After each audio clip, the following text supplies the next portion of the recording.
بہتر پسندیدہ جو مال ہو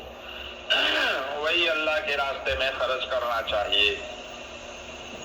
اس سلسلے میں یہ بڑی مشہور روایت ہے، حضرت انس فرماتے ہیں انصار میں سب سے زیادہ کھجور کے باغات کے مالک حضرت ابو طلحہ تھے۔ ان کے کھجور کے بہت باغات تھے اور ان کو اپنے کھجوروں کے باغات میں سب سے زیادہ محبوب باغ بیروحہ تھا۔ ایک باغ تھا جس کا نام بیروحہ، اور وہ بالکل مسجد نبوی کے سامنے تھا۔ خود نبی کریم صلی اللہ علیہ وسلم وہاں تشریف لے جاتے اور اس کا میٹھا پانی نوش فرماتے تھے۔ اس باغ میں کنواں بھی تھا، اس کا پانی حضور نوش فرماتے۔ حضرت انس فرماتے ہیں قرآن پاک میں جب یہ آیت نازل ہوئی لن تنالوا البر، کہ تم پوری نیکی نہیں پا سکتے جب تک کہ اپنی محبوب چیز خرچ نہ کرو، تو حضرت ابو طلحہ اٹھے، آپ صلی اللہ علیہ وسلم کے پاس آئے، عرض کیا اللہ کے رسول، اللہ تعالیٰ نے قرآن پاک میں آپ پر یہ آیت نازل فرمائی اور میرے مال میں مجھے سب سے زیادہ پسندیدہ بیروحہ ہے، لہذا یہ باغ میری طرف سے اللہ کے راستے میں صدقہ ہے، میں اس پر اللہ تعالیٰ سے نیکی اور ثواب کی امید رکھتا ہوں، اس لیے اس کو آپ جہاں بھی چاہیں خرچ کر دیں۔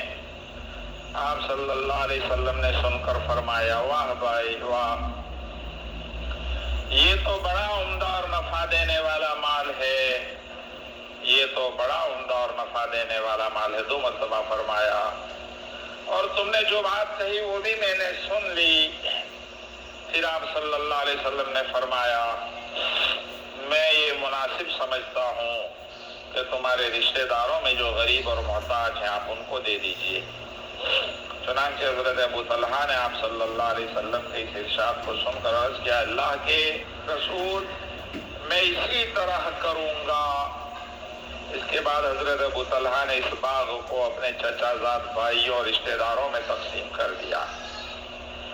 بیروحہ نامی باغ بالکل مسجد نبوی کے سامنے تھا۔ اب تو مسجد نبوی کا جو نیا اضافہ ہوا ہے اس میں باغ والی جگہ بھی مسجد کے اندر آ چکی۔ مسجد نبوی کے سامنے کی طرف جو دروازے نکلتے ہیں وہاں یہ باغ تھا۔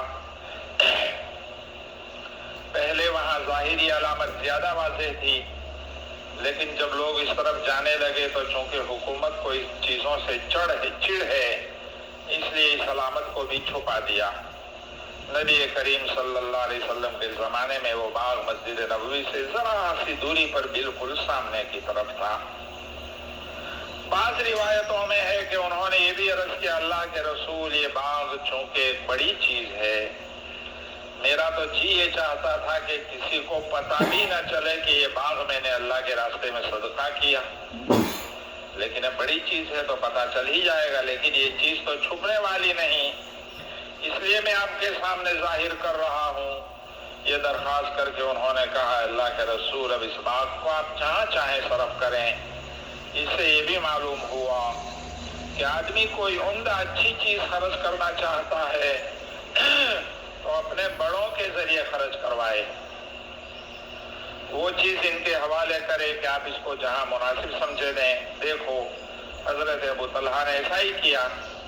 اور جو بڑے ایسے ہوں کہ ان کے فیصلوں اور معاملات پر زیادہ اطمینان ہو تو ایسی چیزوں میں یا تو ان سے مشورہ لے کر خرچ کریں یا ان کے حوالے کر دیں، یا فرمایا رابحن یہ ربحن سے مشتق ہے جس کا معنی ہے نفع بخش، یہ بڑا نفع دینے والا مال ہے، یعنی دنیا کے اعتبار سے بڑا قیمتی مال، آخرت کے اعتبار سے بھی بہت زیادہ ثواب دینے والا۔ اور بعض روایتوں میں رائحن آیا ہے، یعنی اگر تم اس کو اللہ کے راستے میں خرچ نہ بھی کرتے تب بھی آپ کی ملکیت سے کسی نہ کسی وقت تو نکلنے والا تھا ہی۔ تو آپ صلی اللہ علیہ وسلم نے فرمایا واہ واہ، یہ تو بڑا عمدہ مال نفع دینے والا، اور تم نے جو بات کی وہ بھی میں نے سن لی۔ پھر آپ صلی اللہ علیہ وسلم نے بجائے اس کے کہ خود لے کر اس کو صرف کر کے ان کو ہی مشورہ دیا، میں سمجھتا ہوں کہ تمہارے رشتہ داروں میں جو غریب محتاج ہے ان کو دے دیجئے، اس لیے کہ ویسے بھی یہ صدقہ ہے، اور صدقہ رشتہ داروں میں جو محتاج ہو ان کو دینا دوسرے کے مقابلے میں زیادہ ثواب، اور اس میں صدقے کا ثواب بھی ملتا ہے اور صلہ رحمی کا بھی ثواب ملے گا۔ چنانچہ حضرت ابو طلحہ نے آپ صلی اللہ علیہ وسلم کے اس ارشاد کو سن کر عرض کیا، اللہ کے رسول میں اسی طرح کروں گا، یعنی آپ نے جو ہدایت دی اس کے مطابق اپنے رشتہ داروں میں خرچ کروں گا۔ چنانچہ حضرت ابو طلحہ نے اس بات کو اپنے چچا زاد بھائی ابی بن کعب اور حسان بن ثابت کے درمیان تقسیم کر دیا۔ یہ دونوں حقیقی چچا کی اولاد میں سے نہیں تھے، بلکہ خاندانی رشتے کے چچا زاد بھائی ہوتے تھے۔ پتہ یہ چلا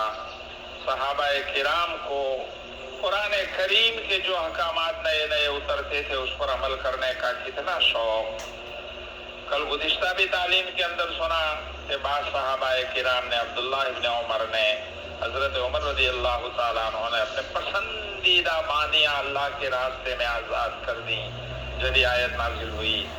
اور حضرت ابو طلحہ کا یہ باغ بالکل مسجد نبوی کے ساتھ لگا ہوا، اللہ کے رسول اس میں روزانہ آتے ہیں، کبھی کبھی پانی پیتے ہیں، اس کا کتنا پیارا یہ باغ ہوگا۔ لیکن یہی سمجھے کہ اصل چیز تو وہ ہے جو آخرت میں کام آنے والی، اللہ کے راستے میں دے ڈالا، اور نبی کریم صلی اللہ علیہ وسلم نے فرمایا تو رشتہ داروں کے اوپر تقسیم کر دیا۔ تو جب کبھی آدمی اللہ کے راستے میں کوئی چیز نکالے تو پہلے یہ دیکھے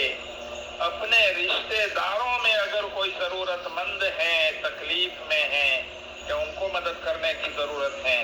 تو پہلے ان کو دیا جائے، اس میں ڈبل ثواب ایک صدقے کا ملتا ہے اور ایک صلہ رحمی کرنے کا۔